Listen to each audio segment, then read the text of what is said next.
ও মাই god, এই জন্য বাংলার ক্রিস গেল বিপিএল এর প্রথম ম্যাচে অগ্নিজোড়া ব্যাটিং করে তামিমের কলিজা দুই টুকরো করে দিল ইয়াসির আলী রাব্বি।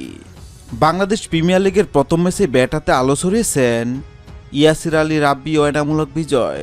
দুজনের 140 রানের জুটিতে ভর করে ফরচুন বরিশালের বিপক্ষে 197 রান সংগ্রহ করেছে দুর্বার রাজশাহী। এর মধ্যে ইয়াসির একাই অপরাজিত ইনিংস খেলেছেন 94 রানের। 8টি ছক্কা ও 3টি চারে সাজানো ছিল তার ইনিংস। এছাড়া বিজয়ের ব্যাট থেকে এসেছে 65 রানের ইনিংস। টসে জিতে ফিল্ডিংয়ের সিদ্ধান্ত নেন বরিশালের অধিনায়ক তামিম ইকবাল। টসের ব্যাট করতে নেমে শুরুটা একেবারে ভালো হয়নি দুর্বার রাজশাহীর। দ্বিতীয় ওভারে আউট হয়েছেন দলটির ওপেনার জিশান আলম। এরপর 13 রান করা মোহাম্মদ হারিস আউট হয়েছেন মেয়ার্সের বলেই তাকে ক্যাচ দিয়ে। দলের দুই ওপেনার আউট হওয়ার পর দলটির হাল ধরেন অধিনায়ক এনামূলক বিজয় ইয়াসির আলী। এই দুইজনের জুটি ছাড়িয়ে যায় 50।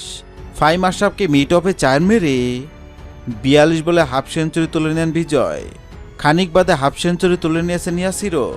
অবশ্য বেশিদূর এগোতে পারেনি বিজয়। তিনি ফাইম আশরাফের লাফিয়ে ওঠা বলে উইকেটের পেছনে মুশফিককে ক্যাচ দিয়ে ফিরেছেন ব্যক্তিগত 65 রানে। এর ফলে ইয়াসিরের সঙ্গে জুটি ভেঙেছে 140 রানে। এরপর বায়ান বালকে নিয়ে রাজশাহী রান বাড়াতে থাকে ইয়াসির। অল্পের জন্য সেঞ্চুরি দেখা পাননি তিনি। শেষ পর্যন্ত অপরাজিত ছিলেন 94 রানে। হ্যালো বন্ধুরা, বিপিএল এর প্রথম ম্যাচে ইয়াসির আলীর ব্যাটিং আপনার কেমন লেগেছে অবশ্যই কমেন্ট করে জানাবেন। ভিডিওটি ভালো লাগলে লাইক দিবেন এবং সাবস্ক্রাইব আমাদের চ্যানেলের সঙ্গে থাকবেন। ভিডিওটি দেখার জন্য আপনাকে অসংখ্য ধন্যবাদ।